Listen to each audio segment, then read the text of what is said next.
그 여인이 모압 지방에서 여호와께서 자기 백성을 돌보시사 그들에게 양식을 주셨다 함을 듣고 이에 두 며느리와 함께 일어나 모압 지방에서 돌아오려 하여 있던 곳에서 나오고 두 며느리도 그와 함께하여 유다 땅으로 돌아오려고 길을 가다가 나오미가 두 며느리에게 이르되 너희는 각기 너희 어머니의 집으로 돌아가라. 너희가 죽은 자들과 나를 선대한 것 같이 여호와께서 너희를 선대하시기를 원하며 여호와께서 너희에게 허락하사 각기 남편의 집에서 위로를 받게 하시기를 원하노라. 하고 그들에게 입맞춤에 그들이 소리를 높여 울며 나오미에게 이르되 아니니이다. 우리는 어머니와 함께 어머니의 백성에게로 돌아가겠나이다. 내 딸들아, 돌아가라. 너희가 어찌 나와 함께 가려느냐? 내 태중에 너희의 남편들 아들들이 아직 있느냐? 내 딸들아, 되돌아가라. 나는 늙었으니 남편을 두지 못할지라. 가령 내가 소망이 있다고 말한다든지 오늘 밤에 남편을 두어 아들들을 낳는다 하더라도 너희가 어찌 그들이 자라기를 기다리겠으며 어찌 남편 없이 지내겠다고 결심하겠느냐? 내 딸들아, 그렇지 아니하니라. 여호와의 손이 나를 치셨으므로 나는 너희로 말미암아 더욱 마음이 아프도다. 그들이 소리를 높여 다시 울더니 오르바는 그의 시어머니에게 입맞추되 룻은 그를 붙쫓았더라.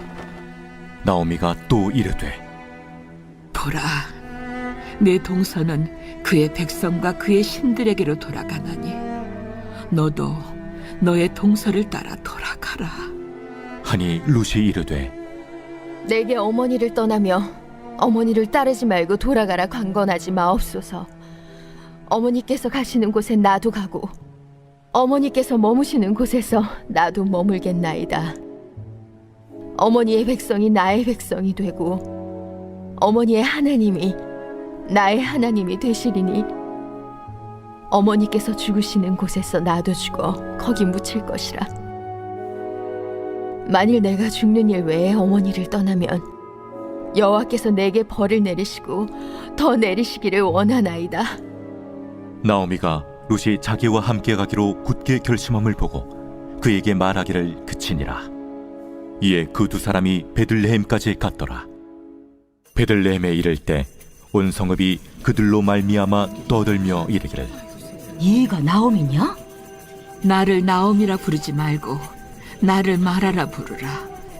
이는 전능자가 나를 심히 괴롭게 하셨음이니라. 내가 풍족하게 나갔더니 여호와께서 내게 비어 돌아오게 하셨느니라. 여호와께서 나를 징벌하셨고 전능자가 나를 괴롭게 하셨거늘 너희가 어찌 나를 나옴이라 부르느냐? 하니라. 나오미가 모압 지방에서 그의 며느리 모압 여인 룻과 함께 돌아왔는데 그들이 보리초서 시작할 때에 베들레헴에 이르렀더라. 할렐루야. 우리 귀한 섭리로 우리의 삶을 이끄시는 주님을 찬양합니다. 우리 높으신 하나님 앞에 감사와 찬양과 영광의 큰 박수 올려드리겠습니다. 찬양받기 합당하신 주님, 영광스러운 주님의 이름을 찬양합니다. 주님의 보좌를 높여드립니다. 주님으로 영광을 받아 주시옵소서. 할렐루야. 네, 오늘 하나님의 또 귀한 은혜와 섭리 가운데 한 몸이를 포드의 성도들 이렇게 한번 바라보시면서 영상으로 예배하는 우리 글로벌 포드 식구들을 향해서도 우리 한번 따뜻한 사랑과 격려와 축복의 박수를 서로에게 보내도록 하겠습니다. 주의 놀라우신 은혜가 있기를 축복합니다. 사랑하는 여러분, 성령 충만하십시오. 말씀 충만하십시오. 오늘도 우리 영적인 호흡을 나눌 텐데요. 우리 영혼의 들숨과 날숨으로 우리가 받아들여야 할 것과 우리가 내뱉어야 될 것들, 몰아내야 될 것들이 무엇인지 이 시간 깊이 호흡을 들이마시면서 주님의 사랑을 우리의 영혼 육가운데 받아들이고 그 사랑의 능력으로 우리 안에 있는 모든 연약한 육신의 근심과 걱정과 인생의 두려움을 몰아내는 것이죠. 다시 한번 깊이 호흡을 들이마시면서 주님의 보혈을 우리의 영혼 육가운데 받아들이고 그 보혈의 능력으로 우리 인생의 모든 교만과 악함과 연약한 생각과 육신의 질병을 끊어내는 것입니다. 오늘 우리가 함께 예배하며 나아갈 때 정말 우리의 인생을 은호로 수놓으시는 그 주님의 손길 안에서 믿음으로 주님의 길을 새롭게 달려가는 거룩한 은혜가 있게 되기를 주님의 이름으로 축복합니다. 오늘 이 예배가 여러분 인생의 새로운 생명의 능력이 될 줄로 믿습니다. 아멘이세요? 우리 옆에 사람에게 이렇게 한번 인사하겠습니다. 이 예배가 당신에게 생명이 될 것입니다. 축복하시겠어요? 아멘. 그 은혜가 있기를 축복합니다. 여러분 1837년 3월에 러시아의 알렉산드로 2세의 지시를 따라 주미 러시아 공사인 에드워르트 스테클과 미국의 국무장관이었던 윌리엄 슈어드가요, 협상의 테이블에 마주 앉았습니다. 이유는 크림 전쟁으로 인해서 이 재정이 궁핍해진 러시아가 자국의 영토였던 알래스카 땅을 미국에 팔기 위해서였어요.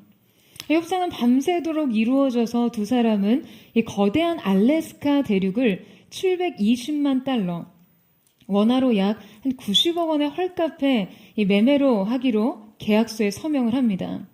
근데 이렇게 싼 값에도 불구하고 미국 국민들은요, 쓸데없이 얼어붙은 황무지를 비싼 가격에 매입했다며 이 협상을 가장 어리석은 거래라고 비난했어요. 당시 이 슈어드의 뻘짓이라는 말이 유행할 정도로 이 알래스카의 매입을 주도했던 윌리엄 슈어드를 아주 혹독하게 몰아세웠는데요. 그런데 그 뒤 100년도 채 지나지 않아서 알래스카에서는요, 엄청난 양의 금광이 발견되었고 거대한 유전도 발견되었습니다. 미국 해저 석유 매장량의 30%를 차지하고 세계 매장량 1위를 차지하고 있는 석탄, 금, 은, 철광석 등의 이 부존 자원과 풍부한 산림 자원, 관광 자원, 그리고 이 앵커리지는요, 유럽과 북미 아시아를 가장 빠르게 이어주는 교통의 요충지로서 세계 5위, 이 모든 항공 물동량을 자랑합니다. 게다가 매우 중요한 군사적 요충지로 활용되고 있어요. 처음에는 많은 사람들의 비난이 있었지만 결과적으로 윌리엄 슈어드의 선택은 위대한 선택이 되었습니다. 오늘날 미국 국민들은 모두 그 혜택을 누리고 있는 것이죠. 그리고 반면에 알렉산드르 2세의 선택은 후손들에게 큰 피해를 안긴 어리석은 판단이 되었습니다. 사람들은 이 두 사람의 선택을 평가합니다. 알래스카의 현재적 가치만 보았던 알렉산드르 2세와 그 땅의 미래 가치를 보았던 슈어드의 선택은요, 너무나 다른 결과를 맞이하게 된 것이죠. 여러분, 우리의 믿음의 세계에서도 이와 같은 일들이 벌어집니다.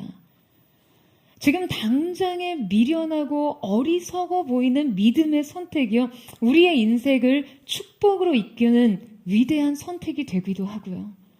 지극히 현실적이고 아주 이해 타당해 보이는 해결책이 가장 소중한 가치를 잃어버리게 하는 어리석은 판단이 되기도 합니다. 오늘 우리가 함께 읽은 이 본문 속에서도 바로 이러한 두 가지 선택의 길을 보여주고 있습니다. 인생을 바꾸는 운명적 선택의 기로에서 각자 이 선택의 끝에 무엇이 기다리고 있는지 우리가 함께 그 길을 따라가 살펴보기를 원하는데요. 오늘 말씀에는 하나님께서 그 백성에게 양식을 주셨다는 소식을 듣고 드디어 약속의 땅으로 귀향을 선택한 두 여인의 이야기가 나옵니다. 가장 먼저 이 여인들의 인생의 전환을 표현하고 있는 한 가지 동사를 주목하게 되는데요. 자, 이 동사는 오늘 우리가 함께 읽은 본문에서 여러 차례 반복되어 사용되고 있어요. 자, 여러분 그것이 무엇일까요? 바로 돌아오다 라는 동사입니다. 여러분 이 표현은 영어로는 계속해서 go back으로 번역되고 있는데요. 돌아가다라는 말의 의미는 지금 기준이 되는 어떤 위치를 전제하고 있는 것이죠. 그냥 가는 게 아니에요. 어디론가 정처 없이 떠나는 게 아니에요. 자, 돌아간다는 것은 다시 회귀하는 것입니다. 그러니까 본래의 자리를 찾는 것이죠. 이 동사가 계속해서 이 여인들의 삶에 반복돼서 사용되고 있어요. 그런데 의미심장한 것은요, 이 동사의 적용이 과연 나오미에게는 합당하지만 오르바와 룻에게도 적합하냐라는 거예요. 그럼 베들레헴이라는 약속의 땅이 분명 나오미에게는 돌아가야 할 땅이지만 오르바와 룻에게도 그러하냐라는 것입니다. 그녀들은 그곳 출신이 아니었어요. 베들레헴은 그녀들의 소속이 아니었습니다. 그곳은 미지의 땅, 낯선 땅, 이방인의 땅이었습니다. 그러니까 오르바와 룻에게 약속의 땅은 아무것도 남겨둔 것이 없고 기억도 없고 돌이킬 것도 없는 그런 곳이었어요. 그 땅은 두 며느리들에겐 돌아갈 것이 아니었습니다. 두 며느리가 돌아갈 곳은요, 오히려 모압 땅이었죠.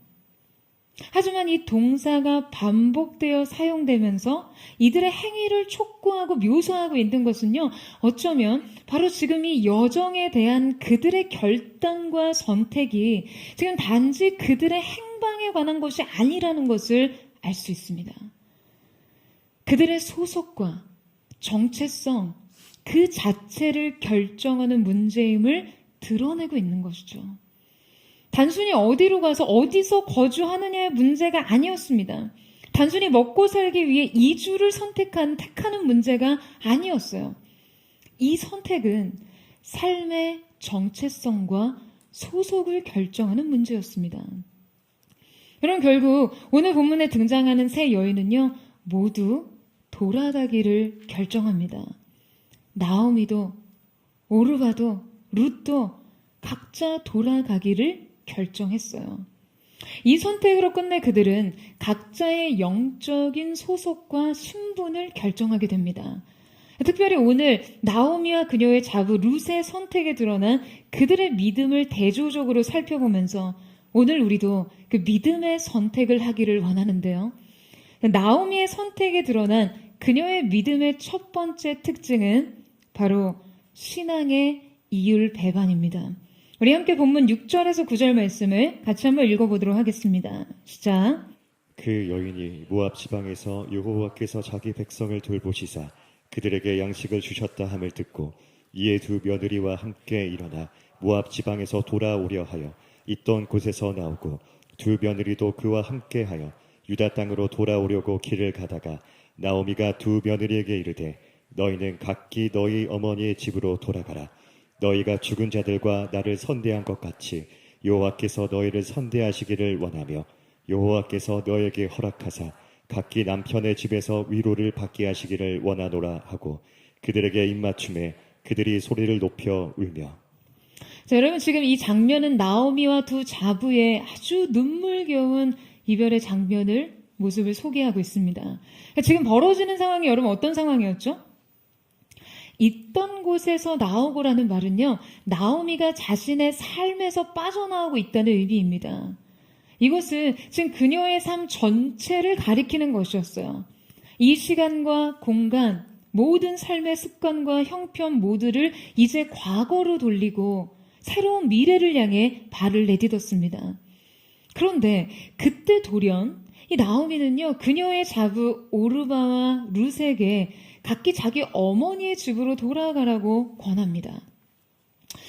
어떤 심경의 변화가 있었는지 모르겠어요. 왜 나오미는 갑작스럽게 며느리들에게 자신의 고향으로 돌아가라고 강권하게 된 것일까요? 그녀의 심경의 변화를 확신할 수는 없지만 두 가지 정도로 추측할 수가 있습니다. 가장 먼저는 나오미가 고향에 돌아갔을 때 직면해야 할 그 여러 가지 상황과 부담을 계산한 결과일 수 있다는 것이죠. 여러분, 나오미가 지금 베들레헴에 돌아가면요, 당장 자신과 남편의 고향 땅에서 수많은 친족과 이웃들과 재회를 해야 합니다. 그때 남편과 두 아들을 잃고 졸지에 과부가 된 자신의 처제가 공개되는 것은요, 자기 체면과 자존심을 전부 내려놓지 않고서는 안 될 문제였어요. 얼마나 많은 사람들이 자신의 딱한 처지를 동정하고 안타까워하겠어요. 그녀의 존재를 까맣게 잊고 있다가 초라한 모습으로 귀환한 나오미를 보면서 실제 베들레헴에는 크게 소요함이 있었다라고 기록되어 있습니다. 그러니까 어쨌든 이 베들레헴행을 선택한 이상 나오미는 지금 이 체면과 자존심에 대해서는 내려놓았다는 것을 알 수 있어요. 그녀는 이 수치를 감당하기로 결정한 것이에요.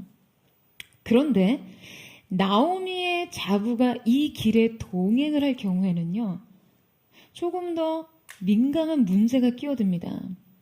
바로 그들에게 연민과 동정의 대상이 될 뿐 아니라 비난의 대상이 될 수도 있다는 것이죠.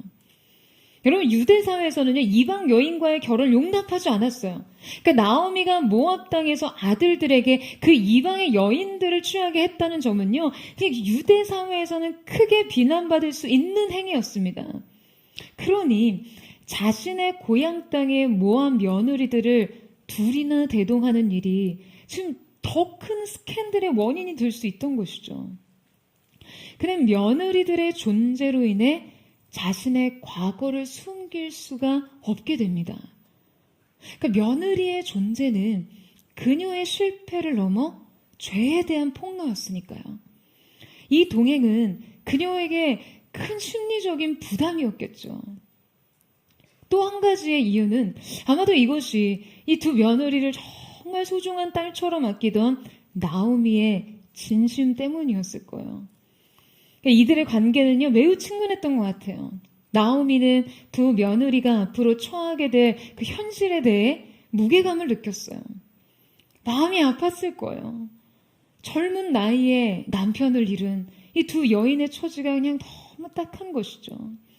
그래서 그녀는 이 딸 같은 며느리들에게 진심으로 남은 행복을 빌어주고자 했던 거예요. 나오미는 두 며느리에게 모압으로 돌아갈 것을 강권하면서 하나님께서 그녀들을 선대해 주시기를 위해 기도합니다. 그리고 나오미가 빌어주는 그 축복의 기도를 듣고 두 며느리들이요, 소리 높여서 울고 있어요. 여러분, 너무 눈물겹죠? 눈물 납니다. 지금 이들이 떠나면 나오미는요, 그 자신은 그야말로 혼자가 되는 거예요. 그럼에도 불구하고 두 며느리들을 떠나보내며 지금 이들의 행복을 빌어주는 나오미의 강한 연민은 눈물겨운 것이었어요. 여러분, 이 이별은요, 슬픈 이야기예요. 그리고 동시에 이것은 너무나 안타까운 이야기입니다. 이 사랑과 정은 인간적으로 너무 이해가 가요. 그러나 이 사랑과 정이 그저 지극히 인간적인, 참을 수 없이 인간적인 데에 그친다는 것이 안타까운 것이죠. 여러분, 나오미의 이 사랑은요, 지금 얼핏 보기에는 인간적인 정과 사랑으로 보이지만 영적으로는 매우 이율배반적인 신앙에 불과합니다. 여러분, 나오미는 지금 10년 전 그녀가 모압으로 이주를 선택했을 때 범했던 실수를 똑같이 범하고 있어요. 반복해서 범하고 있어요.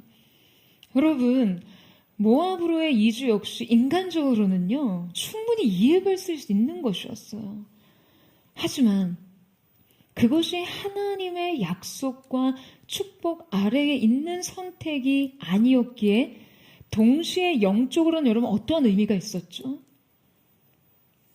그것은 하나님을 등지는 선택이었어요. 하나님께 소속되기를 거부하는 영적인 이탈의 의미였습니다. 그런데 지금 나오미는 똑같이 이 실수를 반복하고 있는 것이죠. 나오미는 지극히 현실적인 해결책을 며느리들에게 제시하고 있습니다. 베들레헴에게 흉년이 닥치자 자신들에게 살 길이라고 이 약속의 땅을 떠나서 기근을 피하는 것이라고 생각하던 그녀의 그 현실 판단은요, 이 두 자부의 인생을 향해서도 발휘돼요. 나오미는 생각합니다. 두 며느리들아, 너희들의 살 길은 모압 땅에 있다. 너희들의 남은 행복은 그 땅에서 새 출발하는 것뿐이다. 여러분, 지금 나오미는요, 두 며느리들의 삶의 유일한 대안을 모압 땅에서의 재혼으로 제시하고 있는데요. 여러분, 이거 사실상 어떠한 의미가 있나요? 자, 우리 15절 말씀을 같이 한번 읽어보도록 하겠습니다. 15절 말씀 시작. 나오미가 또 이르되 보라, 내 동서는 그의 백성과 그의 신들에게로 돌아가나니 너도 너의 동서를 따라 돌아가라 하니. 자, 여러분, 모압으로 돌아가는 이 선택은요, 단지 그녀의 거주지를 결정하는 문제가 아니었습니다. 지금 오르바와 룻이 나오미의 두 아들들과 결혼을 했다는 것은 이 두 며느리가 이스라엘의 신앙에 편입되면서 그 여호와 하나님을 향한 믿음으로 개종했다라는 의미입니다. 그런데 지금 너희 어머니의 집으로 돌아가라라고 한 것은요, 다시 그들의 이방 신앙을 선택하고 개종하라라는 의미예요. 여러분, 저는 이 시선에서 나오미의 신앙의 근본적인 결핍을 발견합니다. 나오미의 이 반복된 실수를 보면서 정말 뼈저리게 느끼는 것이 있어요. 아, 우리가 이 땅에서 영적인 이탈 없이 그 영혼의 치명적인 실패 없이 신앙생활 하려면 이 행복감부터 바꿔야 하는구나. 인생의 성공과 행복을 판단하는 이 시선과 기준부터 재정립해야 하는구나. 여러분, 대체 두 여인에게 남은 희망이 무엇입니까? 대체 남은 행복이 무엇이 남은 행복입니까? 왜 나오미는 두 며느리가 모압으로 돌아가 재혼하는 것이 삶에 남은 유일한 희망이라고 생각했을까요? 그 모압으로 돌아가는 것이 바로 그들의 이방 신에게로 돌아가는 것임을 알면서도 말이에요. 그녀의 재혼이라는 것은 이방의 신을 섬기는 자들과의 연합을 의미하는데요. 여러분, 이게 어떻게 행복입니까? 저주죠. 이게 어떻게 인생의 남은 희망이 될 수 있어요? 그냥 망하는 거죠. 여러분, 이건 그냥 망하는 거예요. 영혼의 멸망을 선택하는 거예요. 그런데 지금 나오미가 한술 더 떠서요, 이 선택에 축복을 빌어줍니다. 여호와께서 그들을 선대하시기를 기도해요. 즉 하나님 외에 다른 신에게로 다시 돌아가는 며느리들을 선대하시고 심지어 각기 새로운 남편의 집에서 위로를 받기를 허락해달라고 기도합니다. 지금 쉽게 말하면 두 며느리의 개종을 하나님이 좀 축복해달라고 그렇게 말하고 있는 거예요. 여러분, 대체 이게 양립할 수 있는 신앙입니까? 자신의 삶에 부인할 수 없는 그 하나님의 절대적인 주권을 깨닫고 결국에는 약속의 땅으로 돌아가면서요, 정작 사랑이라는 이름으로 지금 두 며느리들에게 영적인 죽음을 선택하게 하는 건 말이에요. 게다가 지금 이 신앙의 변질에 축복이 있기를 바라다니요. 여러분, 이것이 바로 신앙의 이율배반이죠. 문제는 여러분, 이 이율배반적인 신앙의 행태가요, 우리들에게서도 너무나 흔하게 나타난다라는 것입니다. 전형적으로 하나님의 복을 구하면서 하나님의 뜻을 구하지 않는 신앙의 모습이 그렇습니다. 지금 나오미는 진심으로 며느리들을 위해 기도해요. 끓어오르는 정과 주체할 수 없는 사랑으로 그 며느리들을 돌려보내면서 함께 소리 높여 울고 있어요. 감정이 앞섭니다. 그 감정으로 기도는 해요. 간절함은 있습니다. 신앙의 행태는 흉내냅니다. 거룩한 의식을 치러요. 하지만 본질이 뭡니까? 그녀가 추구하는 행복이 뭐냐는 거예요. 지금 그녀가 빌고 있는 이 축복이 여러분 무엇입니까? 또다시 하나님 없는 삶으로 두 여인의 인생을 몰아넣고 있는 것이죠. 여러분, 인간적인 사랑이요, 진짜 우상이에요. 인본주의가 이 시대 진짜 우상인 것처럼 인간적으로만 사랑하는 거, 여러분, 거짓 사랑의 핵심입니다. 여러분, 제가 지금 사랑하지 말라는 게 아니죠. 로맨스 무시하는 거 아니에요. 연애하지 말라는 거 아닙니다. 오해하지 마세요. 제발 하세요. 누가 하지 말라는 얘기가 아니에요. 제 말은 제대로 하라는 것입니다. 아멘이세요? 여러분, 청년 사역을 오래 하다 보면요, 청년들의 특징을 잘 알아요. 저희가 이제 예배를 마치고 쌀 모임으로 이제 흩어지면 이제 그날 예배 때 받은 은혜 받은 것을 자신의 삶에 적용하는 시간이 있잖아요. 자, 그런데 이때 모든 나눔과 적용에 은혜의 깔때기 이론이 있습니다. 바로 오늘 받은 은혜가 하나의 깔때기에 꽂혀서 그 하나의 초점에만 쏟아 부어진다는 것이죠. 청년들에게 그것은 결혼이에요. 여러분, 그런데요, 한 가지 명심하세요. 이 은혜의 깔때기를 결혼에만 꽂아두면요, 여러분, 당당하지만 그 결혼과 연애는 건강하지 못해요. 먹이를 찾는 하이에나처럼 사랑의 대상을 찾다가는요, 여러분, 건강한 영적인 분별을 할 수가 없거든요. 여러분, 생각해보세요. 사랑받고 싶어서 안달난 사람이 뭐가 매력이 있습니까? 하나님 앞에 이 사랑의 충족을 경험한 상태가 가장 매력 있어요. 하나님 앞에 내가 정말 건강한 영적 존재와 인격으로 설 때 여러분, 풍요로운 사랑도 할 수 있는 것입니다. 아멘이세요? 제가 일부에도 느꼈지만 이 말씀 중에 연애와 결혼 이야기를 하니까 굉장한 몰입력이 있어요. 여러분의 눈이 얼마나 반짝이는지 제가 일부에도 막 눈이 부실 지경이었어요. 지금 이 시간 가장 많이 은혜를 받는 성도님들, 아멘이라고 하고 싶은데 굳이 절제하고 있는 그런 분들이 많이 있다라고 느끼는데요. 여러분, 그러고 나서요, 결혼하면 이제 그 유일한 결핍이 해결됐잖아요. 그러니까 이 시기가 영적으로는요, 가장 피폐합니다. 간절한 내적인 갈망이 사라졌어요. 이때 관심이 얼마나 현세적이고 쾌락적인데 머무는지 몰라요. 그래서 잘 먹고 잘 사는 일에 골몰합니다. 하나님을 향한 예배와 중심은 뒷전이에요. 자녀가 영혼의 면죄부가 됩니다.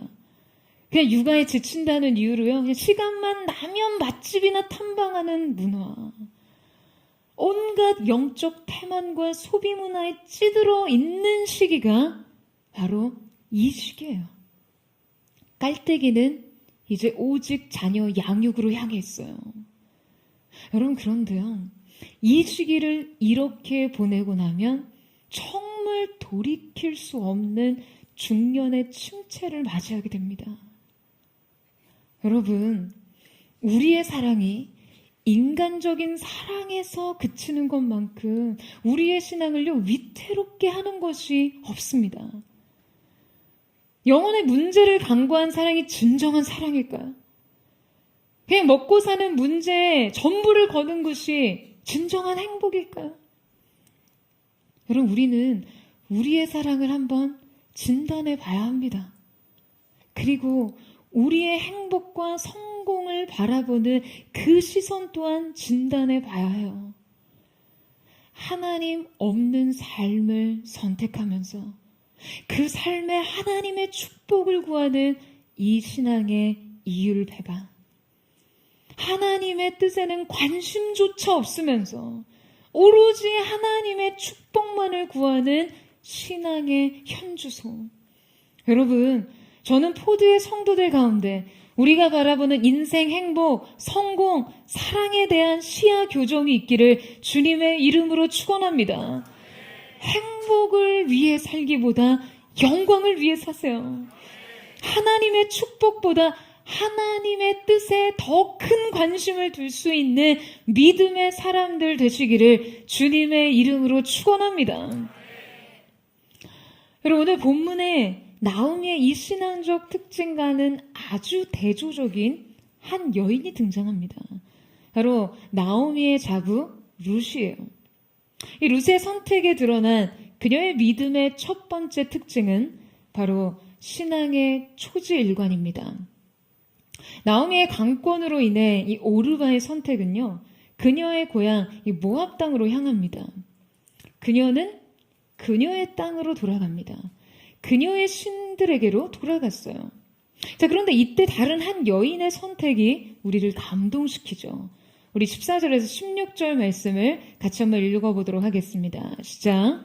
그들이 소리를 높여 다시 울더니 오르바는 그의 시어머니에게 입맞추되 룻은 그를 붙쫓았더라. 나오미가 또 이르되 보라 내 동서는 그의 백성과 그의 신들에게로 돌아가나니 너도 너의 동서를 따라 돌아가라 하니 룻이 이르되 내게 어머니를 떠나며 어머니를 따르지 말고 돌아가라 강건하지 마옵소서. 어머니께서 가시는 곳에 나도 가고 어머니께서 머무시는 곳에서 나도 머물겠나이다. 어머니의 백성이 나의 백성이 되고 어머니의 하나님이 나의 하나님이 되시리니. 자, 여러분, 오르바는 뒤돌아 자기 고향으로 떠났어요. 그런데 룻은 나오미를 붙쫓았다라고 표현합니다. 이때 붙쫓았다라는 의미는요, 따바크라는 동사로서 지금 두 개의 물체가 이 물리적으로 딱 달라붙어서 떨어지지 않는 상태를 묘사할 때 쓰는 단어입니다. 여러분, 지금 룻이요, 나오미에게 엉겨 붙어 있다는 거예요. 그러니까 이 동사의 사용은 시어머니 나오미를 따르겠다는 그 룻의 결의와 이 열망이 얼마나 강하고 열렬했는지를 보여주는 것이죠. 룻이 가려는 곳은 경제적인 부와 안락한 환경이 보장된 곳이 아니었습니다. 행복이 보장된 곳이 아니었어요. 여러분, 지금 룻이 어디를 떠나 어디로 가려는지를 보세요. 무엇을 버리고 무엇을 선택한 것인지를 보세요. 제가 앞서 말했지만 오늘 본문에 반복적으로 사용된 동사 돌아가다는요, 베들레헴으로 향하는 이 여정에서 사실상 나오미에게만 해당하는 것이지 결코 룻에게 해당하는 말이 아닙니다. 나오미에게 베들레헴은 돌아가는 일이지만 그럼 룻이 돌아가야 할 곳은요, 현실적으로는 모압 땅이었어요. 그녀가 시어머니 나오미와 함께할 것을 선택하는 일은요, 동시에 자기 어머니에게로는 가지 않겠다는 말입니다. 이 선택은요, 동시에 다른 삶을 거부하는 것이었어요. 룻이 나오미와 함께 있기를 선택한 것은 정작 자신의 고향과 가족으로부터 단절되는 것이고 자신의 출신과 정체성 모두를 뒤로 하는 것이었어요. 여러분, 이 선택은요, 본질적으로 하나님의 백성인 언약 공동체의 일원으로서 자신의 소속과 신분을 확실하게 붙잡는 선택이었습니다. 어머니를 버리지 않고, 어머니의 백성을 버리지 않고, 어머니의 하나님을 버리지 않겠다는 것은요, 역설적으로 자기 자신을 버리는 일이었어요. 그렇다면 그녀는 이 선택을 통해 결국 무엇을 얻고자 했던 것일까요? 룻이 말합니다. 어머니가 가시는 곳에 나도 가고 어머니께서 머무시는 곳에 나도 머물고 어머니의 하나님, 그 하나님이 나의 하나님이 될 것이라고요. 여러분, 저는 룻의 이 선택을요, 결코 나오미에 대한 어떤 인간적인 사랑과 희생만으로 해석할 수 없다라고 봅니다. 그녀에게 이 선택은 결국 여길 향하고 있다고 생각하거든요. 바로 나의 하나님 말이에요. 룻이 이때 나의 하나님이라고 고백한 것은요, 당시 구약시대 신앙을 적용해 볼 때 아주 획기적인 관점입니다. 이 시대는 인간이요, 하나님과 인격적인 관계 안에서 연결되지 않았어요. 제가 여러분 기억하세요? 다윗의 예배를 다룰 때 말씀드렸잖아요. 다윗의 예배가 특별할 수 있었던 것은 그가 그 시대 예배를 하나님과의 인격적인 교제 차원으로 끌어올린 사람이었기 때문이라고요. 그런데 지금 룻이 나의 하나님이란 고백은 그의 인격이 하나님과의 인격적, 경험적인 관계 속에 연결되어 있었다라는 것을 보여주는 것입니다. 그녀는 하나님에 대한 개념적인 이해를 넘어서요. 하나님에 대해 인격적으로 반응하고 있어요. 이 신앙은 근본적으로 나오미의 신앙과는요, 완전히 차원이 다른 것이었어요. 여러분, 룻의 이 신앙의 초지일관을 어디까지 표현하고 있는지 한번 보시겠어요? 자, 우리 17절에서 18절 말씀, 이 룻의 심정으로 같이 한번 읽어보도록 하겠습니다. 시작. 어머니께서 죽는 곳에서 나도 죽어 거기 묻힐 것이라. 만일 내가 죽는 일 외에 어머니를 떠나면 여호와께서 내게 벌을 내리시고 더 내리시기를 원하나이다 하는지라. 나오미가 룻이 자기와 함께 가기로 굳게 결심함을 보고 그에게 말하기를 그치니라. 여러분, 사실 룻이 사실 안 해도 되는 말을 합니다. 자기가 어머니를 떠나면 하나님의 저주를 받겠다는 거예요. 이것은 하나님의 이름을 건 매우 자발적인 맹세였어요. 여러분, 고대 근동의 사회에서는요, 죽은 후 조상들의 땅에서 장사 지내는 것을 굉장히 중요하게 생각했습니다. 그래서 요셉도 자신의 해골을 애굽에서 메어가지고 나가 아버지 야곱이 사놓은 땅 세겜에서 장사 지낼 것을 당부하잖아요. 야곱도 마찬가지였어요.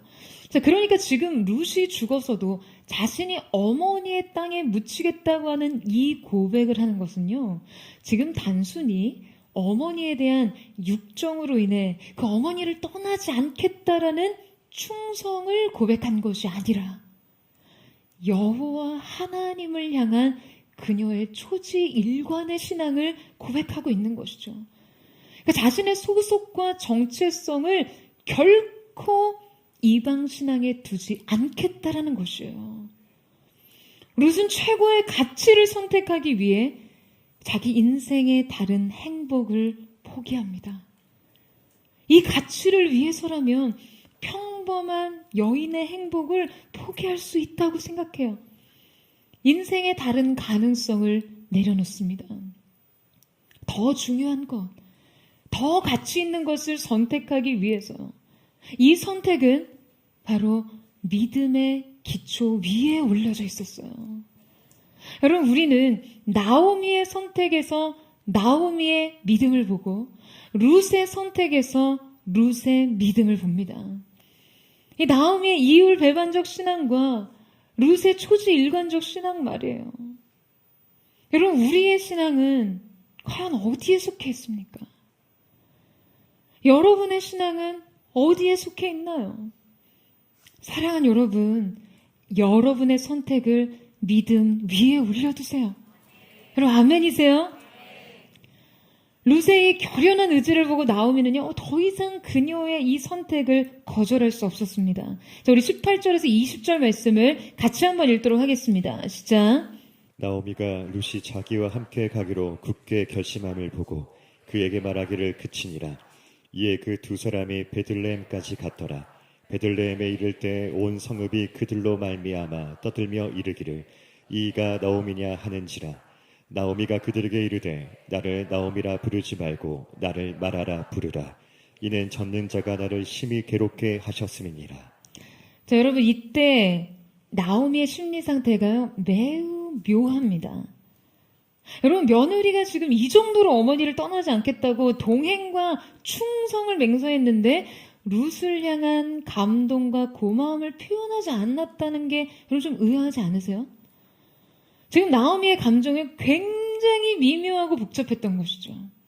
나오미에게 룻의 존재는 앞서 말했듯이 한편으로는 자신의 과오를 폭로하는 것이기 때문이었습니다. 단지 망한 것뿐만 아니라 잘못한 것이 들통나는 거예요. 그녀는 지금 사랑과 이기심, 의탁과 포기, 소망과 좌절, 믿음과 원망, 이 모든 것이요, 그냥 정리되지 않은 상태로 뒤죽박죽 엉켜 있었어요. 나오미의 믿음의 특징 두 번째는 바로 인생의 쓴물이었습니다. 여러분, 지금 방금 읽어내려간 본문에서 드디어 두 여인이 베들레헴에 이르게 되죠. 그러니까 이때 예상했던 대로 사람들은 그녀의 등장으로 크게 소요합니다. 성경학자들이 이때 온 성읍이라고 표현된 것은 베들레헴의 여인들에 대한 환유법적 표현이라고 그렇게 생각합니다. 특별히 이 대상이 여성으로 특정된 것은요, 아무래도 이 성경이 나오미에 대한 여성들의 그 관심과 비교 의식이 엄청난 가십을 양산하고 있음을 지금 은근하게 드러내고 있는 것이죠. 그러니까 이러한 압력 속에서도 나오미는요, 매우 정직하게 자신의 실패와 상실이 전적인 여호와의 징벌과 징계였다는 것을 인정합니다. 그러니까 이것은 분명 하나님의 주권에 대한 믿음이 포함된 것이었어요. 고대 유대 사회는 이 죄인에 대한 배타성이 굉장히 강하게 형성된 그런 사회였거든요. 그러니까 이러한 분위기에서 죄인이라는 낙인이 찍히면 그 공동체에서는 뭐 완전히 배척되고 소외되거나 뭐 급기야는 추방되는 경우까지 있었습니다. 그러니까 실제 이 장면 이후 베들레헴의 여인들은 나오미의 삶에 등장하지 않다가요, 이후 룻이 아이를 낳은 후에야 다시 등장합니다. 그러니까 그 사이 나오미의 사회적 관계는 완전히 단절되어 있었던 것이죠. 그러니까 지금 이 나오미의 발언은 자신의 과거에 대한 그 수많은 해석과 추측을 만들어내는 꽤 위험한 발언이었지만요, 이 고백을 할 수 있었던 것은 하나님의 절대 주권에 대한 믿음과 지금 자신의 처지에 대한 내려놓음이 있었기 때문에 가능했습니다. 그녀의 신앙이 여러분 고난을 통해서요, 여기까지 빚어진 거예요. 하나님이 자신의 삶을 지배하시고 결국 인생의 최종 결론은 그분에게 달려있다는 이 주권에 대한 고백 말이에요. 그녀는 이것을 인정하고 고백합니다. 그런데 여러분, 신앙은 결코 여기서 멈추면 안 됩니다. 우리의 믿음이 절대 이 고백에서 그치면 안 돼요. 지금 나오미가 자신을 동정하는 사람들에게 자신을 나오미라고 부르지 말고 여러분 뭐라고 부르라고 합니까? 마라라고 부르는 말을 합니다. 그러니까 나오미의 본래 이 이름의 뜻은요, 나의 기쁨, 즐거움이라는 의미였어요. 근데 여러분 마라라는 의미가 뭘까요? 이 마라라는 뜻은요, 슬픈 것, 쓴 것이라는 뜻이에요. 그러니까 나는 지금 기쁨이라고 불릴만 하지 않다는 거죠. 내 인생을 쓰다 라고 부르라고 합니다. 여러분 지금 나오미가 스스로 자기 이름을 바꿔버립니다. 여러분 하나님께서 사람을 쓰실 때요, 새로운 사명과 부르심에 따라 종종 그 이름을 바꿔주시기도 했어요. 아브라함과 사라, 바울, 베드로도 그랬죠.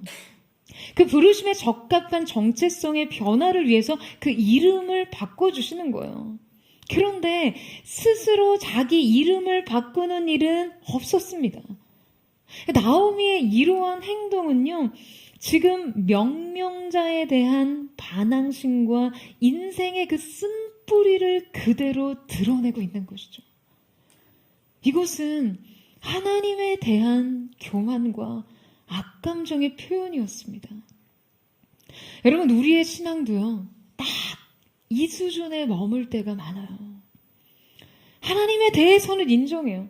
하나님께서 모든 것을 다스리시고 인생을 주관하시고 인도하신다는 것을 인정합니다.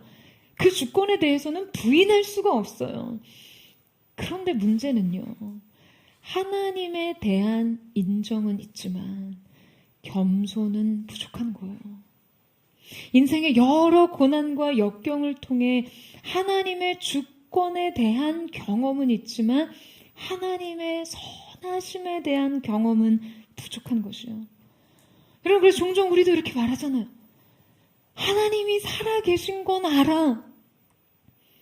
그런데 그 하나님이 나를 사랑하시는 건 모르겠어. 하나님이 나를 살리시기도 하시고 죽이시기도 하신다는 건 알아. 그런데 그 하나님이 나를 살리기 위해서 죽기를 선택하신 분이라는 건 아직 모르겠어. 여러분 바로 이 신앙의 지점 말이에요. 여러분 우리의 신앙이 바로 여기에 머물면요, 하나님에 대한 우리의 마음에 쓴뿌리가 남습니다. 우리 인생은 쓴물이 되고 말아요. 사랑하는 여러분, 우리의 믿음이 어디까지 나아가야 할까요? 우리의 믿음은 여러분 어디에 머물러야 합니까? 오늘 성경에 등장하는 나오미는 마라와 같은 인생이 되었어요. 그녀의 인생은 쓴물이었습니다. 그런데 여러분, 성경에서 마라가 마라로 끝납니까? 여러분, 이스라엘 백성이 마라 앞에서 갈증을 호소하며 부르짖을 때 하나님께서는 모세에게 한 나무를 지시하시면서 그 나무의 가지를 그 쓴물을 내는 우물에 넣으라고 하셨어요. 그 나뭇가지를 물속에 던졌을 쓴물은 단물로 바뀌게 됩니다. 나뭇가지의 존재 하나가 그 물의 성질을 다르게 한 것이죠. 여러분, 이 나뭇가지는요, 십자가의 표상입니다. 쓴물과 같은 인생에 예수 그리스도의 십자가가 던져지면 여러분, 이 인생은 단물이 되는 것이에요. 여러분, 아멘이세요? 여러분, 이 사실을 믿으십니까?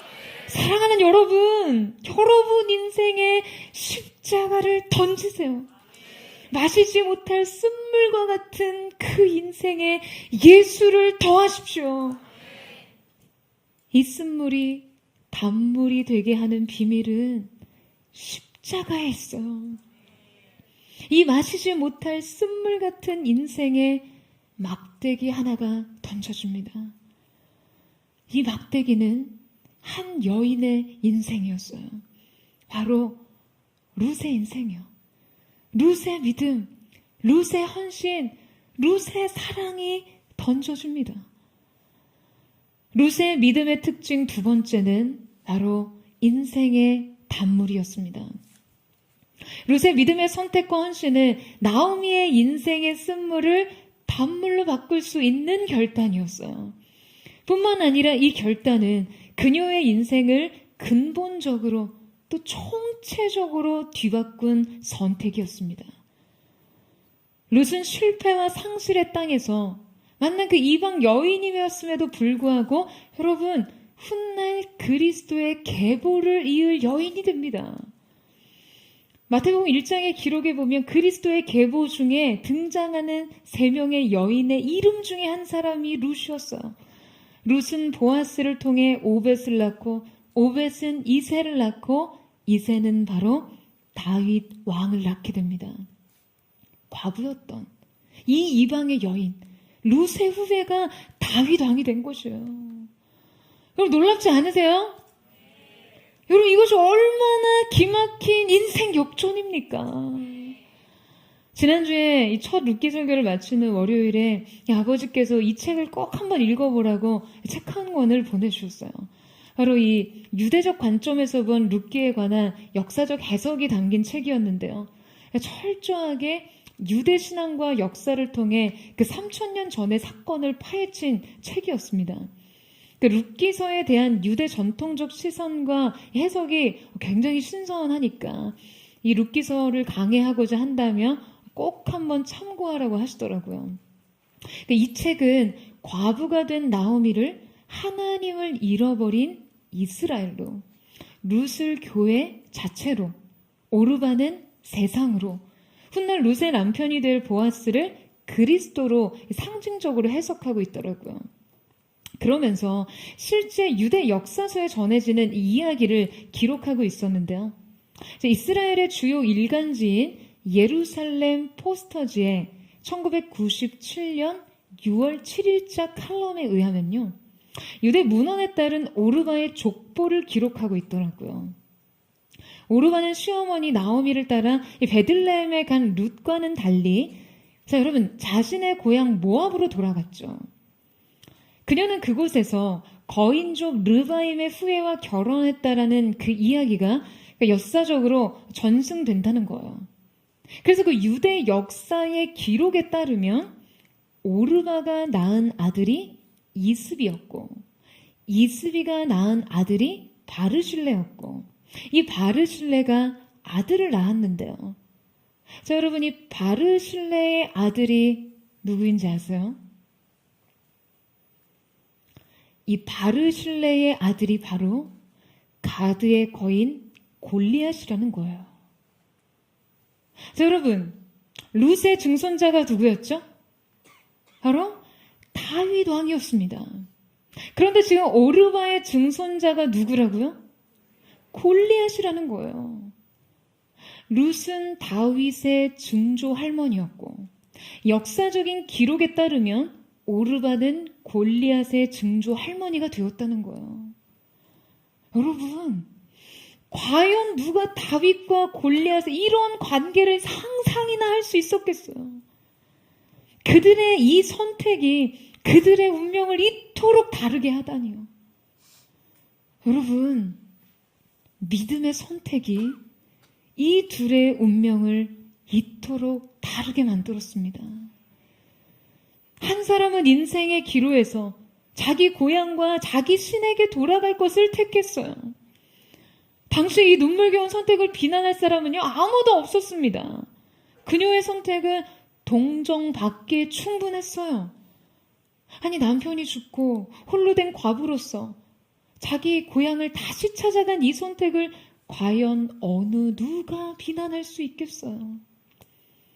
그런데 다른 한 사람은 이 인생의 기로에서 자신은 기필코 언약 백성이 되겠노라고 죽어서도 약속의 땅에 묻혀 자신의 고향, 조상의 땅으로 돌아가지 않겠노라고 고백했습니다. 그 어떤 안위와 행복이 보장되지 않는 땅. 그녀에게는 그 낯선 땅에서 그 이방인이라는 차가운 시선과 부딪혀 가면서 자기 신앙을 지키겠다고 결단합니다. 그녀의 선택은 누군가에게는요, 이해할 수 없을 정도로 유난스러웠어요. 그런데 그 선택이 훗날 여러분 어떠한 결과를 초래하나요? 한 여인은 하나님을 모욕하고 그 영광을 짓밟던 블레셋 거인의 증조모가 되었습니다. 한 여인은 하나님이 직접 예선하셔서 택하신 유대 역사상 가장 영광스러운 왕 다윗 왕의 증조모가 되었습니다. 그리고 이 계보를 통해 결국 그리스도가 탄생하는 것이죠. 설교 서두에서 말씀드렸듯이 이 여인들은 모두 자신들이 돌아가야 할 곳을 스스로 결정했습니다. 자신의 소속을 선택했어요. 그리고 그 선택은 그들의 운명을 결정했습니다. 자, 여러분, 이제 여러분 차례예요. 여러분은 어떠한 선택을 하시겠어요? 어디로 돌아가시겠습니까? 여러분의 소속은 어디입니까? 베들레헴입니까? 모압입니까? 다윗입니까? 골리앗입니까? 그리스도입니까? 세상입니까? 이제 우리가 함께 기도하며 찬양하며 주님 앞에 나아갔으면 좋겠습니다. 사랑하는 주님, 오늘 이 시간 우리가 주님 앞에서 우리의 믿음의 선택을 주 앞에 드리기를 원합니다. 우리 인생의 당장에 주어진 현실적으로 인생의 무게를 덜 수 있는 내 자신의 연민과 내 자신의 행복을 위해 합당해 보이는 선택이 아닌 이 길 끝에 영광이 있는 곳으로, 사명과 약속이 있는 곳으로 나아가기를 원합니다. 오늘 우리의 마음 가운데 그 믿음 위에 인생의 선택을 내릴 수 있는 거룩한 새 마음이 부어질 수 있도록 역사하여 주시옵소서. 우리 그만 고백하며 우리 하나님 앞으로 함께 나아가기를 원합니다.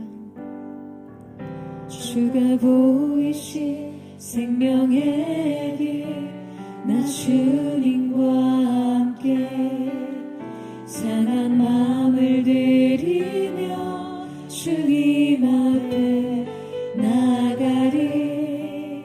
나의 의로움이 되신 주, 그 이름 예수, 나의 길이 되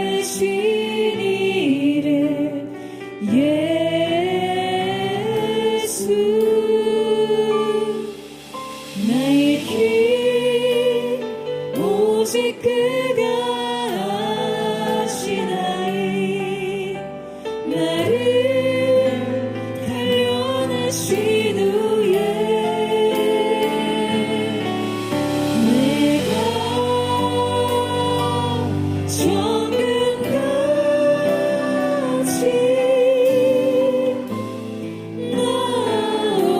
나오리라. 우리 함께 고백하며 나아가기를 원합니다. 주가 보이신 생명의 길, 주가 보이신 생명의 길, 나 주님과 함께 상한 마음을 드리며 우리가 주님 앞으로 나아가리. 나의 의로움이 되신 주, 그 이름 예수, 나의 길이 되신 이름 예수. 나의 길 오직 그가 하시나니 나를 단련하신 후에 내가 정금같이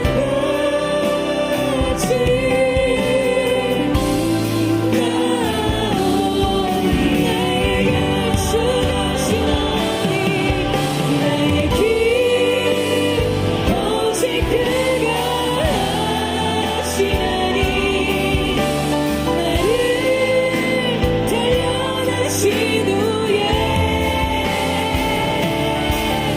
내가 정금같이 정신으로 주님 앞에 나의 모든 길을 하시는 하나님, 오직 주님 앞에 모든 것을 택하며 나아가기를 원하기를 나를 단련하신 후에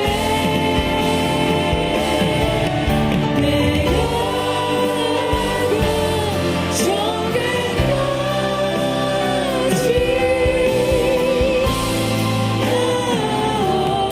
나오리라. 나의 길 오직 그가 하시나니 나를 단련하신 후에 내가 정금같이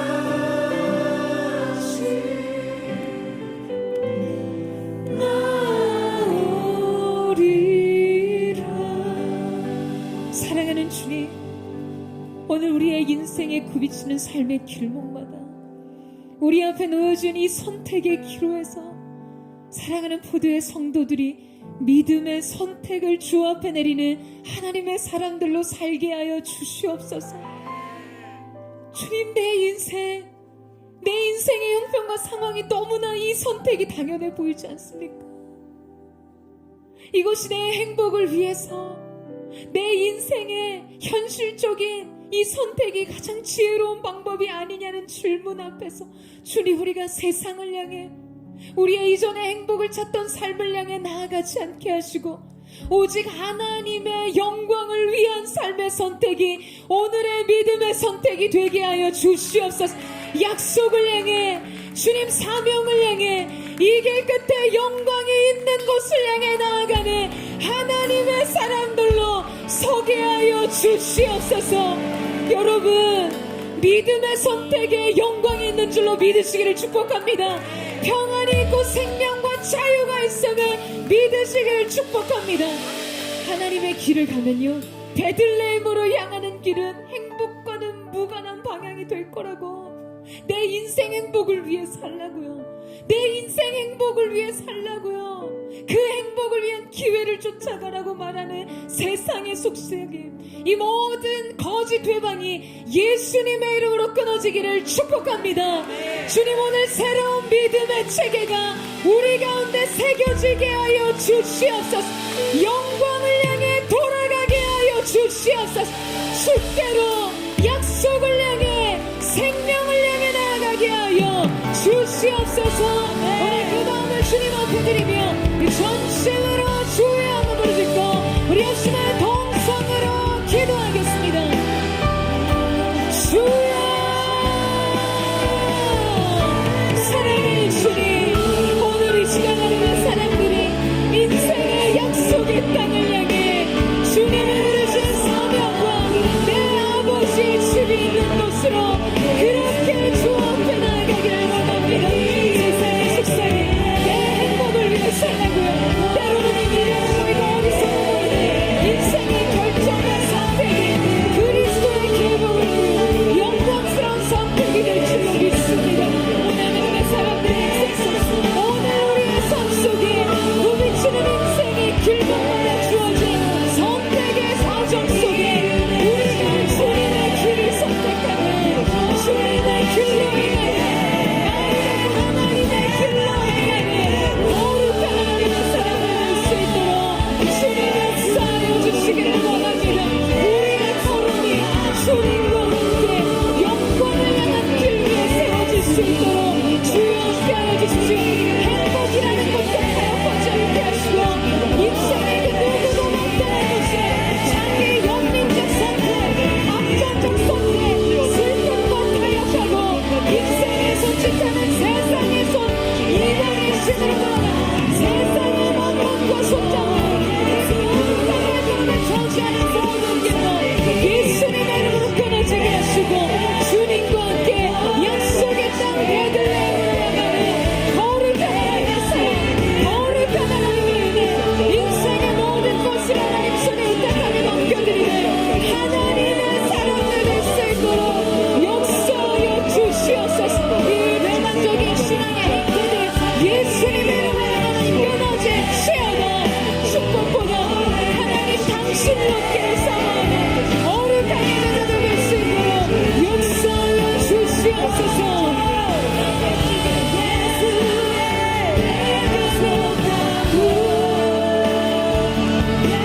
예수 삶의 이유 되시네, 내 노래 되시네. 전심 우리 함께 고백하며 나아가기를 원합니다. 주님 손에 맡겨드리리. 주님 손에 맡겨드리리. 나의 삶 주님께, 주님 손이 나의 삶 붙드네. 나 주의 것 영원히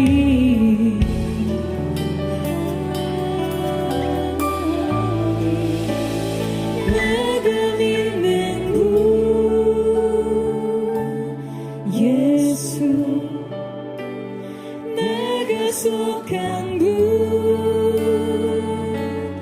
예수, 삶의 이유 되시네, 내 노래 되시네. 진실로 우리 함께 고백합니다. 주와 함께 걸어가리라. 주와 함께 걸어가리라. 모든 길을 주실래.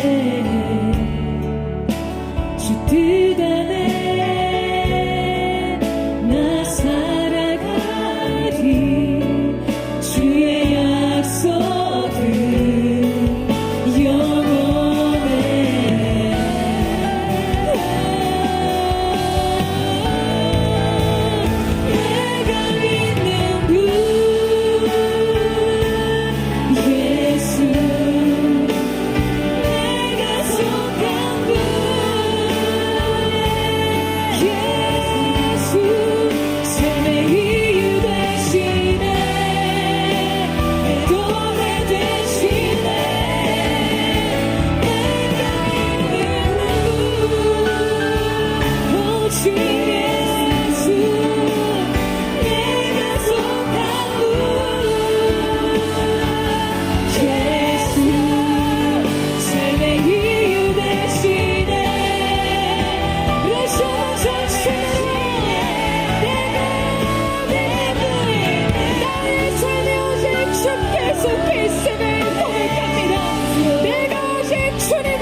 이 시대 구별된 하나님의 사람들로 우리의 정체성과 소속을 정확히 하기를 원합니다.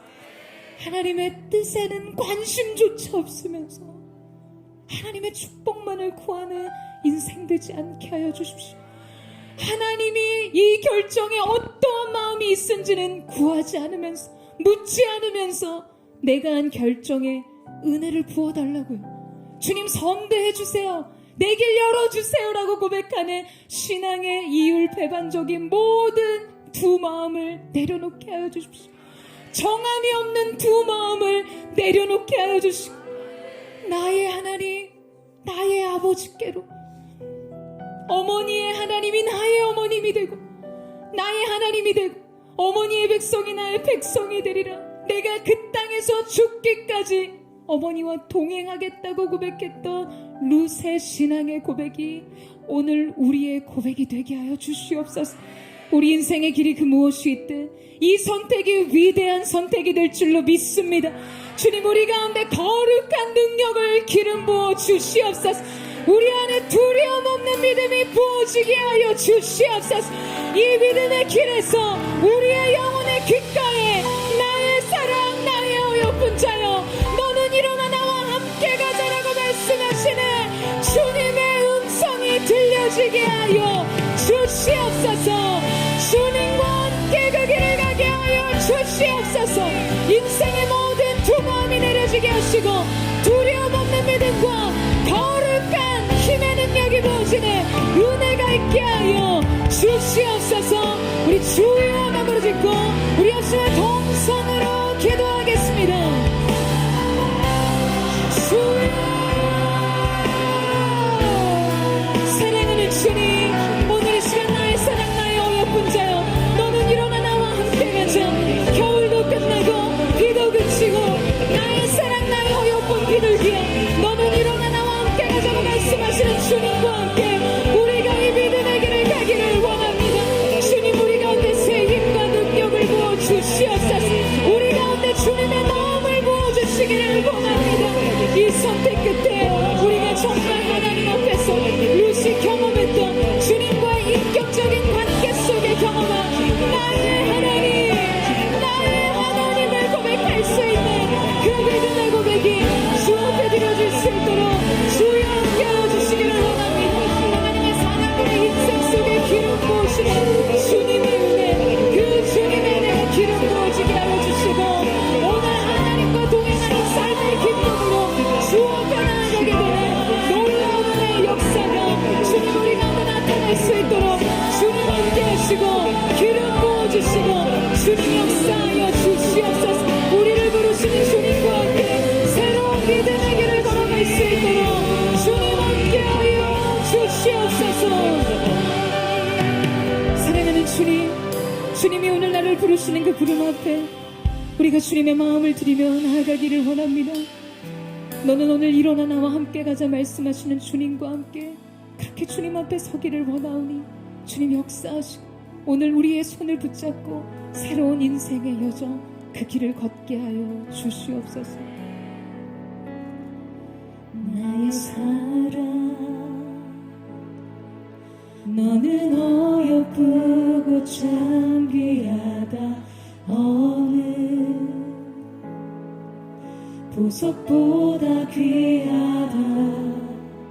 내가 사랑스럽지 않을 때 너를 온전히 사랑하고 너와 함께하려 내가 왔노라. 우리 주님 바라보며 주님의 사랑, 주의 사랑, 이 사랑은 결코 변치 않아. 모든 계절 돌고 쉬네. 푸른 마르고 꽃은 시드나 주의 말씀은 진실해. 실수가 없으신 주만 바라라. 주님은 알아와 뜻이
오늘 여러분의 인생 속에 이 인격적인 선하신 하나님에 대한 경험이 새겨지기를 예수님의 이름으로 축복합니다.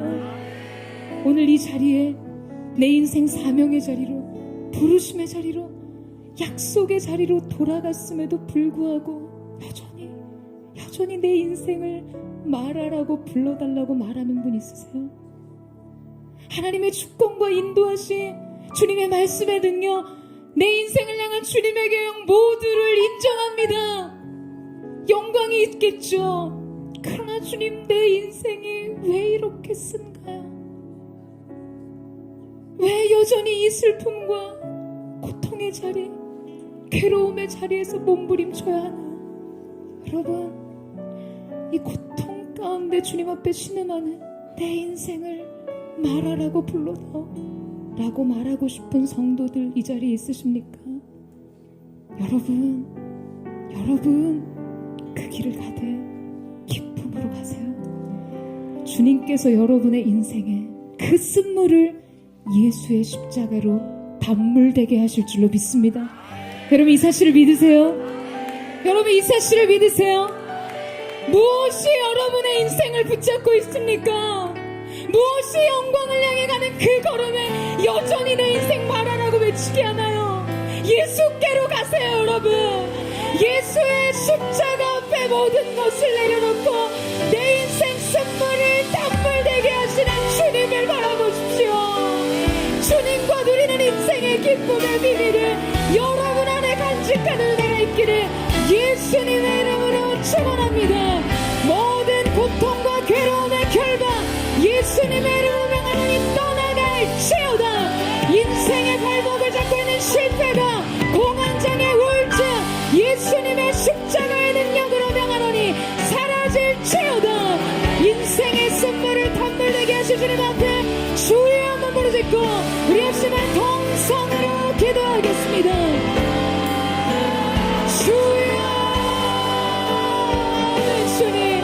주님과 누리는 교제의 기쁨, 주님과 함께하는 인생의 비밀, 우리가 그 안에서 기쁨으로 이 길 가기를 원합니다. 사명의 땅에서도 불평과 원망이 여전히 인생의 쓴뿌리로, 여전히 인생의 쓴물을 담아내는 내 인생의 고백에 예수 그리스도를 향한 기쁨, 주님과 함께하는 동행의 삶의 신비, 그 평안과 안식과 기쁨이, 그 자유와 능력이 우리의 것이게 하여 주시옵소서. 예수 앞에 있는 그리스도께 지치게 마주침으로 보이는 마음으로 듣고 그리스도께서 직면을 받으심으로 보이는 평안을 누리도다. 오늘 그 신적 교환이 우리 가운데 있게 하여 주십시오. 주님과의 동행의 기쁨의 회복, 인생의 진정한 즐거움의 회복이 우리에게 있게 하여 주시옵소서. 아멘. 주가 나와요. 주가 나와 동행을 하여서 나를 지고 삼으셨네. 우리 서로 받은 그 기쁨이 알 사람이 없도다.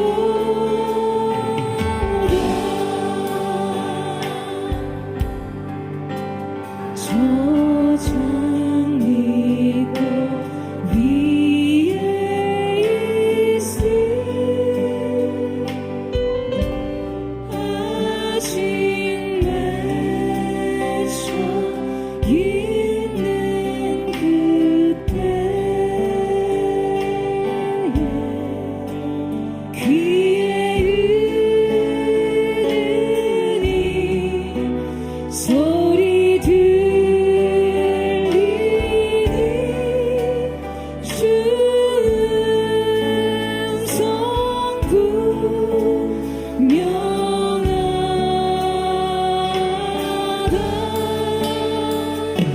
주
주님께 여러분의 마음을 드리세요. 주가 나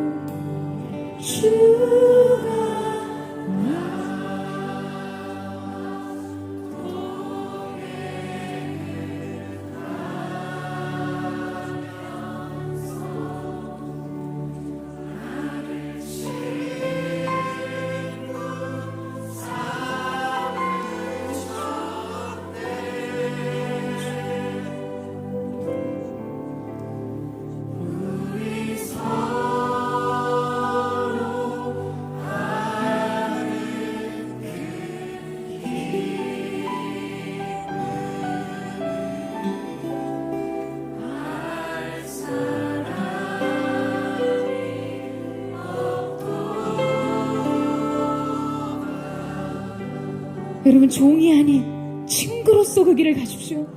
종이 아닌 신부로서 그 길을 가세요.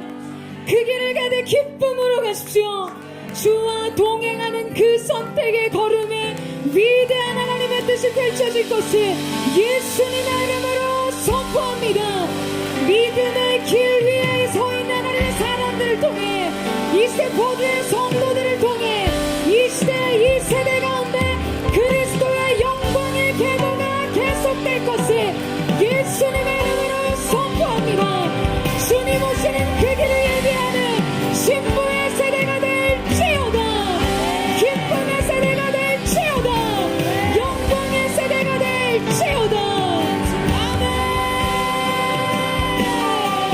사랑하는 주님, 감사합니다. 주님, 우리를 종으로 부르지 않으시고 친구라 부르셨고 신부로 부르셨습니다. 이제 우리가 주님 앞에 믿음으로 가는 이 사명의 길, 이 인생 행복을 쫓아 행하는 것이 아닌 영광을 따라가는 이 길의 여정 속에 주님, 이 길 끝에 영광을 보지만 우리 인생의 한 걸음 한 걸음의 여정이 동행의 신비와 그 아름다움의 은혜로 수놓아지는 영광스러운 걸음 되게 하여 주시옵소서. 그렇게 한 사람 한 사람의 인생이 믿음의 선택 위에 드려질 때 이 시대 남은 자들로 이들을 통해 그리스도의 영광스러운 계보가 계속되게 하여 주시고, 그리스도의 오시는 그 길을 예비하는 신부의 세대가 일어나게 하여 주시옵소서. 그렇게 우리를 통해 세일을 행하시는 주님, 믿음의 계보를 다시 쓰게 하신 주님을 찬양하며 감사드리며 살아계신 예수님의 이름으로 기도드립니다. 아멘. 아멘. 오늘 우리 가운데 영광의 길을 인도하신 주님 앞에 우리 감사와 찬양과 영광의 큰 박수를 우리가 나누겠습니다. 세일을 행하신 주님, 우리의 믿음의 걸음을 위대한 선택되게 하신 주님의 이름을 찬양합니다. 아멘.